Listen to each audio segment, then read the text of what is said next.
애청자 여러분 안녕하세요. 성도들에게 추천해드릴 만한 신앙서적을 읽고 내용 속에서 우리가 생각해볼 것들을 함께 나누는 시간, 책 읽는 그리스도인 진행의 설교입니다. 여러분과 카일 알드먼 목사의 거짓 신들의 전쟁이라는 책을 나누고 있습니다. 카일 알드먼 목사는 이 책에서 우리가 섬기는 우상들을 크게 세 가지로 구분했습니다. 하나는 쾌락의 신이고 또 하나는 힘의 신, 그리고 마지막으로는 사랑의 신으로 구분했죠. 지난 시간에는 이 쾌락의 신 아래에 있는 음식의 신에 대해 나누었는데요. 오늘은 오락의 신에 대해 나누어 보겠습니다. 음식이 나쁜 것이 아니고 음식을 맛있게 먹는 것이 나쁜 것이 아니었듯이 오락이나 오락을 즐기는 것 자체는 나쁜 것이 아닙니다. 언제나 문제는 그것이 하나님의 자리를 위협하는 하나님의 경쟁 대상이 될 때이죠. 세상 모든 것의 주인이시며 창조주이신 하나님께서 이런 것들의 경쟁 대상이 되신다는 것은 참으로 슬픈 일이지만 동시에 그것이 실제로 우리의 마음속에 일어나는 일이기에 우리는 이것을 외면할 수는 없습니다. 오히려 이것을 더욱 명확히 대면하며 이 문제를 직시하고 풀어나가야 하죠. 카일 알드먼 목사는 이번 챕터 오락의 신에서 한 가지 장면을 상상해 보라고 우리에게 요구합니다. 어떤 장면일까요? 여러분도 한번 상상해 보시겠습니까? 어느 주일 아침을 상상해 보시기 바랍니다. 11시에 시작하는 예배를 위해 성도들이 새벽 6시부터 일어나 교회로 출발합니다. 한 가족은 일찍 일어나 부지런히 준비하고 교회를 향해 출발하며 지난주에 7시쯤에 출발했더니 사람들이 너무 많아서 교회에서 2마일이나 떨어진 먼 곳에 주차하고 가야 하느라 힘들었고 교회에 도착해서도 사람이 너무 많아 예배당 맨 뒤에 겨우 앉아 예배를 드렸다며 오늘은 일찍 가서 제발 앞자리에 앉아 예배를 좀 드려보자고 합니다. 그렇게 도착한 교회에는 이미 많은 사람들이 와서 예배당 안에 들어가기 위해 줄을 서 있습니다. 어떤 사람들은 가장 먼저 교회에 들어가기 위해 전날 밤 이곳에 와서 텐트를 치고 교회 문 앞에 잠을 자기도 했죠. 그러나 어느 누구도 교회 문이 열리는 그 시간을 지루한 얼굴로 기다리지 않습니다. 모두가 흥분한 얼굴로 오늘 있을 예배에 대해 이야기를 나누며 기쁘게 기다리고 있죠. 드디어 교회의 문이 열리자 사람들이 앞다투어 맨 앞자리에 앉기 위해 달려갑니다. 자리를 잡고 앉아 예배가 시작됩니다. 사람들은 열광하며 예배합니다. 환호하며 예배합니다. 그러면서 마음속으로는 오늘 예배가 연장전으로 들어가 더 길게 가면 좋겠다 하는 생각을 합니다. 어떠신가요? 이런 상상이 가능하십니까? 아마 우리는 주일 예배에 이런 일이 생길 것이라는 상상은 해보지 못했을 것입니다. 카일 알드먼 목사는 바로 이 점을 이야기합니다.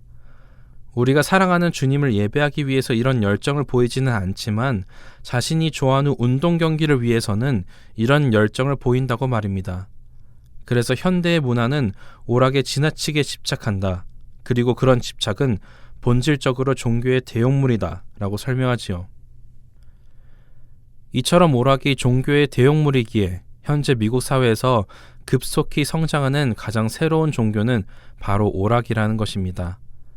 사실 생각해보면 직접 경기장에 가서 관람하지 못하는 대부분의 사람들은 아주 큰 사이즈의 TV를 사서 집에 걸어두고 마치 경기장에 직접 간 것 같은 기분을 내며 많은 친구들을 불러 모아 경기를 즐기는 경우가 많습니다. 또한 대부분의 가정에서 가족들이 가장 많이 시간을 보내는 곳이 TV가 놓여 있는 곳이고 그 TV를 중심으로 가족이 모여 시간을 보내기도 하죠. 물론 요즘은 그것마저도 점점 개인의 손에 들려진 전화기나 태블릿으로 옮겨가며 가족들이 한 자리에 앉아서도 각각 자신들의 손에 들려진 전화기만 바라보는 현상으로 바뀌어갑니다. 시작에 말씀드린 대로 오락 자체가 나쁜 것은 아닙니다. 하나님은 우리로 즐거워할 수 있는 감정을 주셨고 즐거워할 수 있는 만물을 만들어 주셨기 때문입니다. 그래서 오락을 잘 사용하면 우리는 그 안에서 쉼을 얻고 힘을 얻을 수 있죠.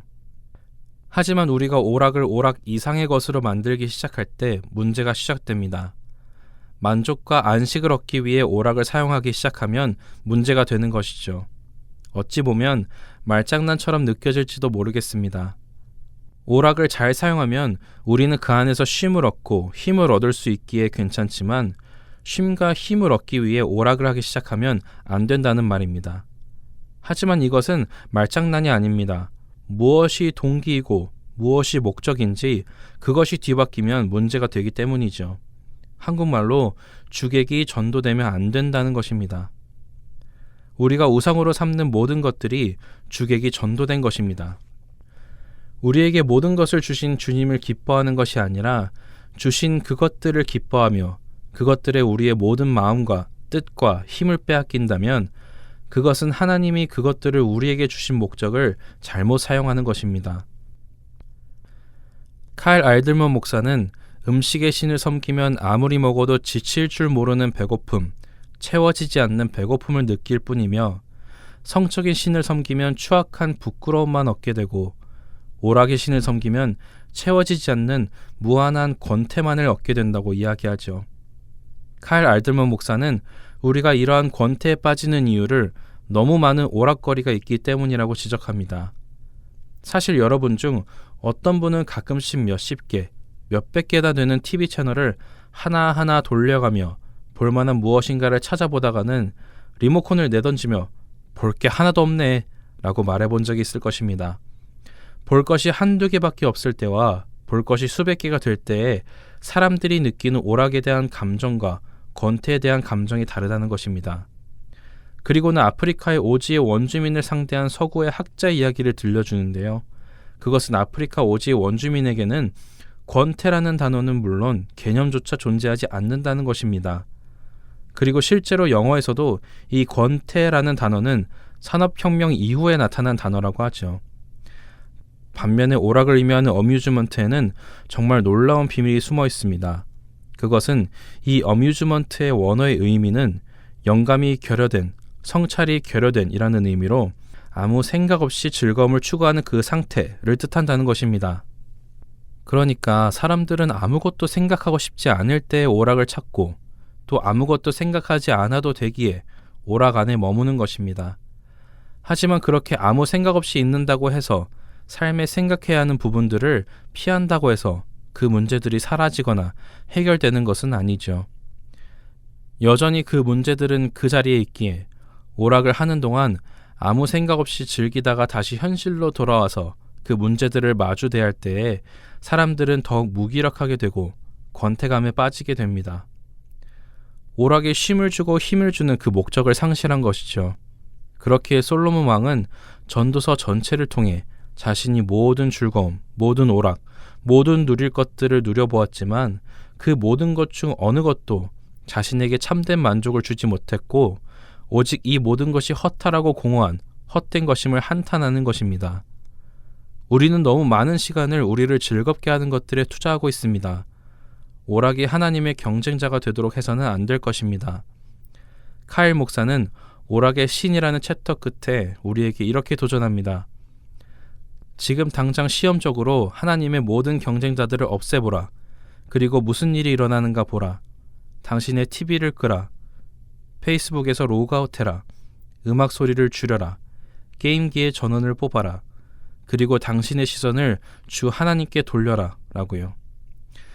우리의 시선이 가장 많이 가 있는 곳이 어디인가 점검해보고 우리가 주님보다 더 많은 시간을 보내는 곳이 있다면 돌이켜 주님께로 우리의 시선을 돌리는 결단이 있기를 바랍니다. 책 읽는 그리스도인 마치겠습니다.